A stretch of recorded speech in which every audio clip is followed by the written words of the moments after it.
I always say, and obviously I'm Christian and stuff, so it goes against that. But I always say I'm so lucky to have gotten pregnant before getting married because I got this sneak peek, this teaser to what a life with this person could look like. Hi, my name is Brenda Jerome, and I have an amazing daughter, one, and she is 1 year old and 6 months now.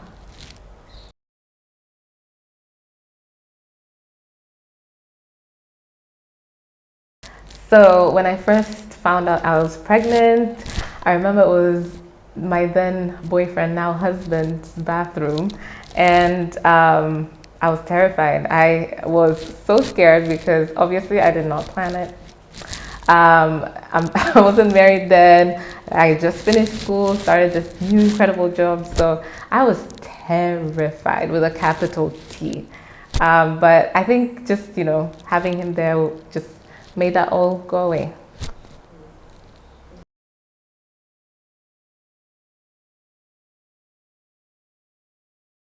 So with my partner, he was there when we were taking it because I had my doubts. So I shared it I did it alone and I saw the results first and then I showed him and then it was like, what?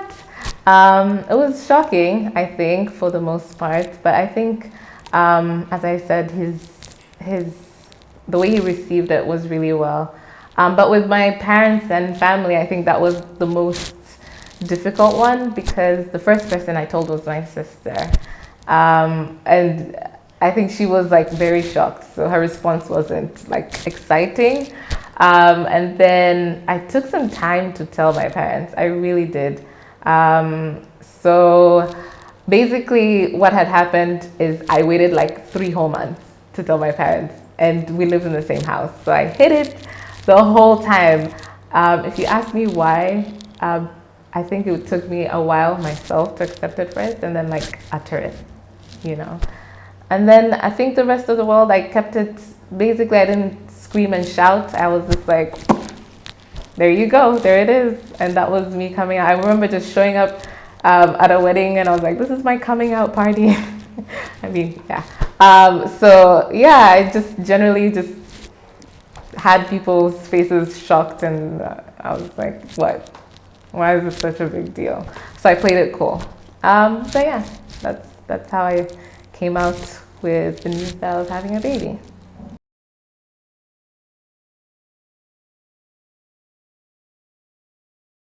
Yeah, so basically I lost weight most of the time. I gained it after my second trimester. I think, yeah, that was the biggest body change during pregnancy.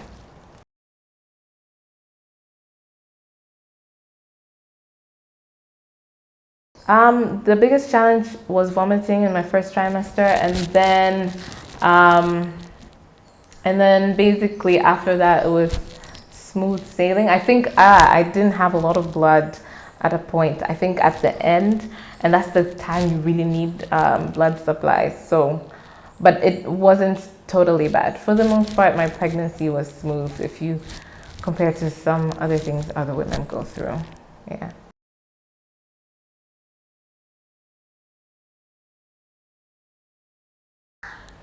I think I bonded a lot with my partner. Like, I love the guy, right? But like, during pregnancy, I was just like, I made the right choice. I think in this journey, I think of, having a kid, when you have that person, you're like, I think one of the reasons even I was just like, we're having this baby was his reaction, like the first reaction he had. I knew I can do it myself, but just knowing and seeing the excitement with him as well and the care, it was really nice. The other thing is I got closer with my mom during that time. As fussy as she was about me eating, because I wasn't eating well, as I said, like I was very emotional, and it was new for me to be very emotional. So just having her there, navigating, knowing her even more, like that was really, really fun.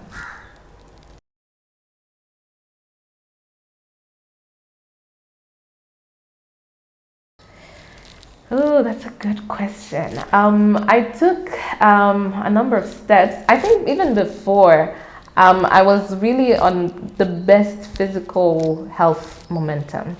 So I kept up with that. I did yoga at least 3 times a week. Um, and then I quit coffee completely. I quit drinking completely. Yeah, and I didn't go out at night. I don't know if that's a physical thing, but like, yeah, I didn't go out at night much because I needed to rest. I slept a lot, and that was not by choice. That was by, chemical interactions happening. I was tired all the time, and I really did. Was like, I'll sleep. Yeah, and then I didn't go out at night as I used to because, yeah, you have this little angel in your tummy.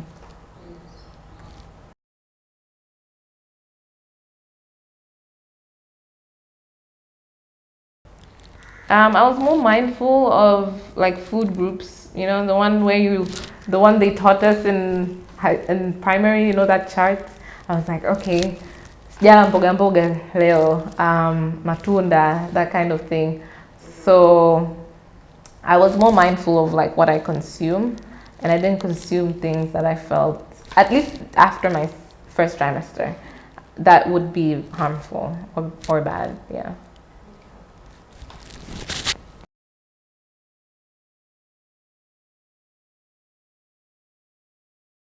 So, medical, I was going to my clinics. I always attended my clinics, never missed a day. And I pulled my guy, I pulled my no mom, now BB.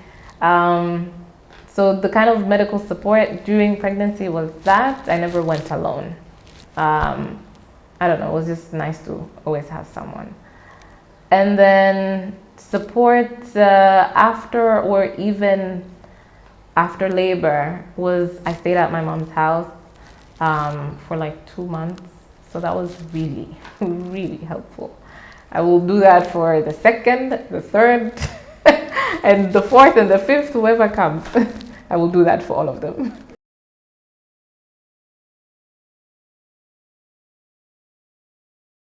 Oh wow, that's a good one.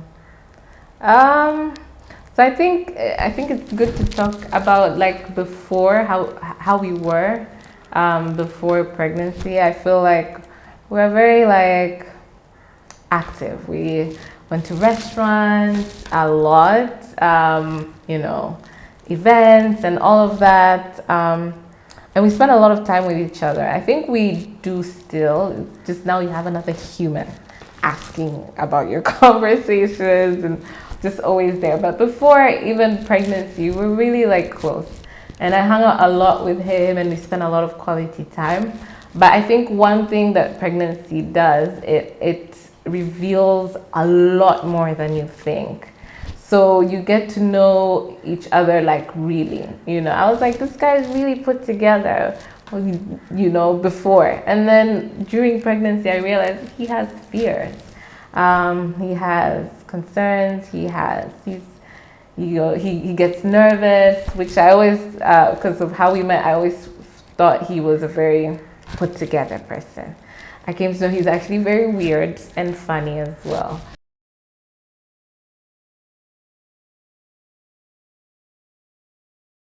Besides my partner, who's the biggest support? My mom, 100%. That's like easy. My sister as well. She came later to be the biggest support. And then she's also an amazing auntie. Oh, my brothers. So like my family, like they really supported me. Unfortunately, my friends didn't get so much time to support me because, as I said, like I kept it a secret for a while. Yeah, but I feel like if they had more time, they would have just been like really annoying and hands on. Yeah, and that's something you realize when you're pregnant. The friends that are really with you.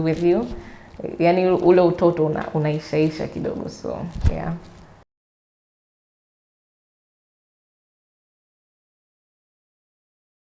So nesting is real. You get to a point, I think the third trimester, where literally hutuli, You know, you come from being really fatigued and whatever to wanting to, fix everything. So I scrolled a lot with shops. So physically, like I wanted things. I wanted to do things. I wanted to move around.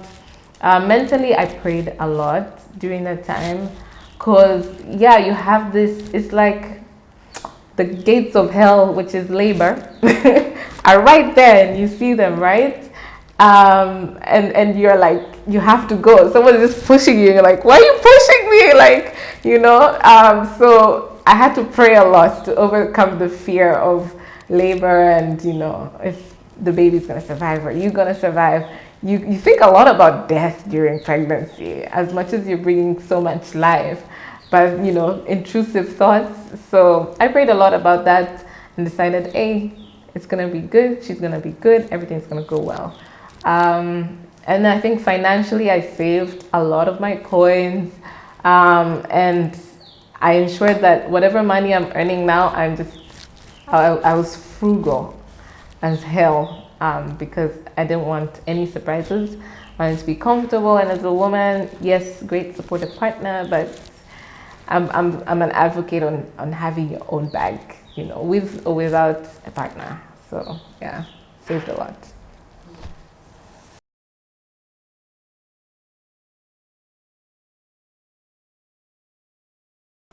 So my daughter's name is Zora, and for me, I didn't know the name. I knew the meaning. I wanted the meaning to reflect light, or just an essence of happiness. So that's the Google search I actually put. Light, an essence of happiness. And so I looked for names based on the meaning, and I found a really cool, unique one. One of the fears I had with the name was like the Tanzanian culture, mtoto akiitwa kwenye nanili darasani anakuwa mwisho with Z.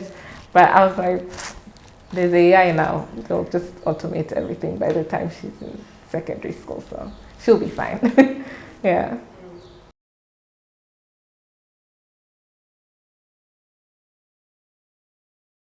So, in terms of the plan, I did marinate this thought of a planned Caesar, and then I did my homework on it, and I was like, it seems really difficult recovery after. And in terms of pain levels, I think I was looking for an out in my head, but I feel like both of them are incredibly painful. I thought Caesar, I had the stereotypical thing that Caesar is easier, and then I did my research and I'm like, yo, they really go through a lot. So I really wanted to do my homework, and I was fit. I was doing yoga, so I concentrated most of my effort in natural birth. And yeah, fortunately, that's how it ended up being for me. I know they get complications, so I almost did, but yeah, I'm really glad it went well. And I think the exercise really helped, because I took 20 stairs up and down 20 times over 3 floors of stairs, yeah, during my labor. So if I was not fit, I wouldn't be able to do that. Yeah. Well, I had a follow-up question, but when you say that, the question left me. Sorry. Something I want to ask, just give me a moment. Yes, can you talk about what that was like, the labor, like the natural birth? What was that experience like for you? So that experience was weird for me because Hey, sorry, can you say the experience of labor? So the experience of labor for me was weird because I came in the last day of my clinic, last day before my due date. So you get a due date, and then there's the last date you should be in the clinic. Otherwise, until your due date or more, you just gotta wait, right? So with that, I went in for my last clinic, and in my last clinic, I was in labor. So I was 3 centimeters dilated by the time I got to the doctors. Now, ask me what I was doing before going to my clinic. I was like in my head, right? I was like, this kid is not gonna catch me looking crusty. So I'm gonna go to the salon. I'm gonna get a pedicure. I'm gonna get a manicure, and I'm gonna go on my own. This is a different day. Due date's in like a week. She's not gonna come, right? And then yeah, I didn't feel anything until the point I got to the clinic. I didn't feel anything. They were like, you're 3 centimeters dilated. How don't you feel anything? They're like, okay, so your pain tolerance is quite high. We're gonna keep you here because you're the type who don't know you're in, your labor is progressing. So if your labor is still not moving until tomorrow, we'll let you go and you'll go home. Cool. So this was around like 3 p.m. and then I was, admitted, and by 7 p.m. my dilations were getting bigger. And they're like, you're still like not crazy in pain. Cool, pain tolerance high. And then it was like now 11 p.m. and I was like 7 centimeters. And I think you have to get to 10 or is it 12? Something like that, right? And then I was at 7 and I was still joking around with the nurses. I'm a very like not serious person sometimes. So I was still joking around and like being like, And they're like, we need to get you in labor. You're 7 centimeters. Like, it was painful, memorable. You do not forget it. But yeah, for the most part, it was safe. I think the after was like a bit more difficult, but I'm fortunate. And by the way, the pain thing was only because my water didn't actually break. So they had to, at a point, break it for me. Then I felt the pain. It went to my head. It was just like zing. And that was like, okay. And literally after they popped it, I think I was in labor for so long, but after they popped it, it was just like, and it becomes like a white light. You just go. You get strength from God knows what, and it's painful. I will not lie. I will not sugarcoat. And the after is worse. I'm interested in hearing about that. Yes, the mic is still picking because I keep forgetting and just. Yes. So the after that I'm talking about is not even like 2 days later. For me, the after was, and just discretion, this is going to get a little bit graphic, but basically what most people don't know that I'd like to share is they kind of like have to take out stuff, reach out like to the very end of your stomach. Sorry guys, this is getting graphic, but I feel like it's important. That's the after. That was like, you think you're done, you get this relief, all that weight, you get it, and then a nurse just kind of just like, bad though. Hey. That's the part where, it felt like the baby was going back in and it just came out. Yeah.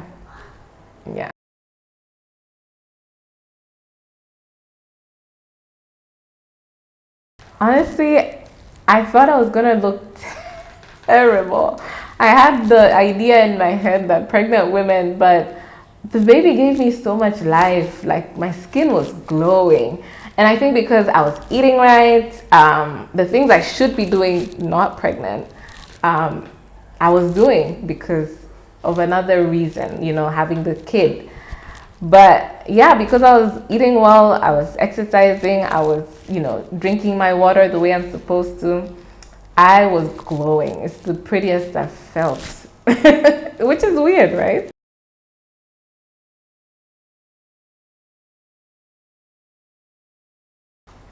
I think one thing I think a lot of advice women who are expecting or want to be mothers get is it gets better. I think what a lot of women think is it goes back to normal. But I think with that it doesn't go back to normal, but it does get better. you know. And I think for me, one of the challenges I really had was letting go of my youth, so to speak, and thinking I'm never gonna be young again. But then, like, pregnancy surprised me. Like I mentioned, I felt the prettiest, you know, I felt the most energetic, I felt the most motivated.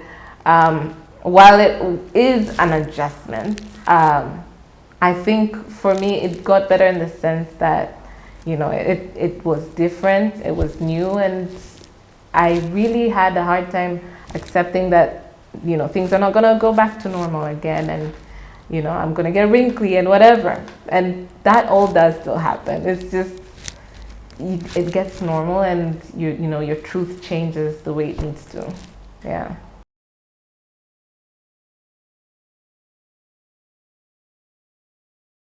I need to play the song "I'm Walking on Sunshine." Um, no, my life has changed for the better. I'm so glad I made the decision, because it was a choice to have this baby, you know, and I'm really happy because she brings me so much life, you know. I think a lot of things mental health wise, you go through so much as a human being, with or without a kid. And just, I don't know, the pitter patter, the smile, the annoying slaps that I now get, because she's so grown now. They just, you know, give you a whole new sense of life, and meaning and perspective that, you know, I think is so nice. It's so much growth. And yeah, I'm more serious as a person.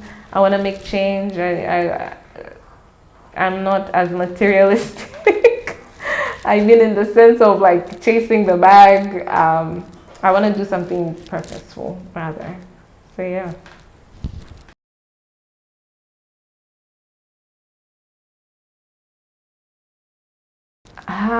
The way pregnancy is portrayed in the media is, it's okay enough. It's not terrible, but it's also not too truthful.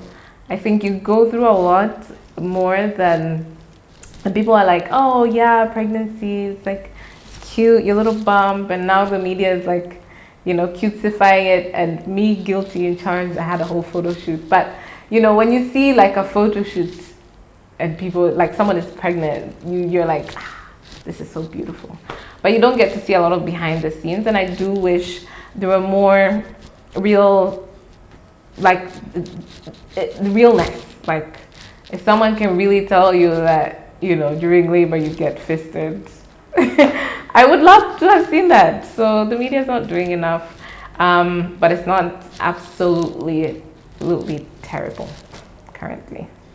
Yeah.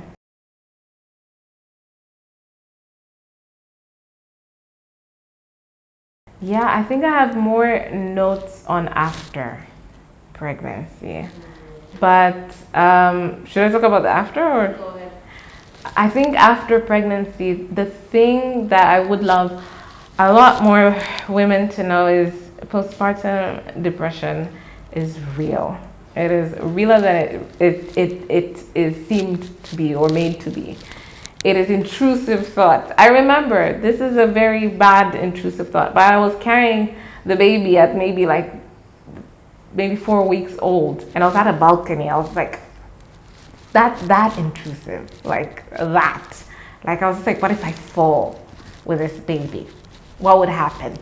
You know, it's weird. It's a weird time, and you, psych stuff. I really think it's psych stuff that people don't talk so much about, but they should. Postpartum depression, postpartum recovery, your body changes. Like, it's a whole conversation that needs to be had, and people are not having it enough. So I think what I would tell even expecting or future mothers is, when they say pregnancy is the easiest part for some, if it's normal and stuff, it really is, because the after gets a whole lot crazier. At least for the next year, your life is definitely going to change.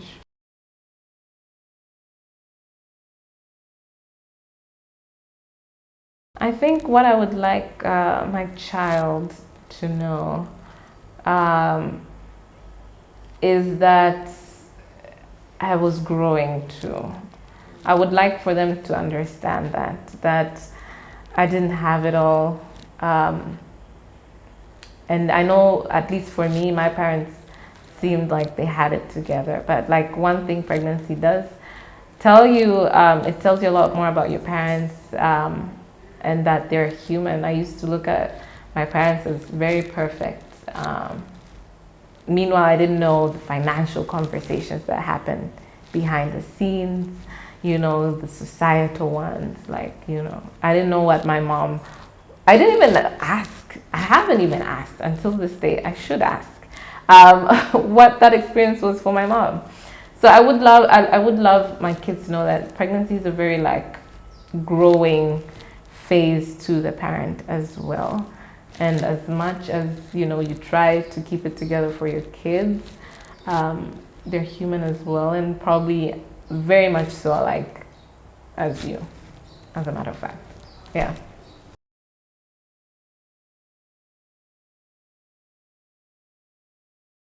Yeah, so the experience of motherhood, it's changed in the sense that the perception I had before of motherhood was like a very put together mom. And also, like, with that, even my version, when I envisioned being a mom, I envisioned myself like very clean, like hair done, heels, makeup, blah blah. Blah. I envisioned that because that's the version of a mom I had. So I'm really coming to see that it's not necessarily that.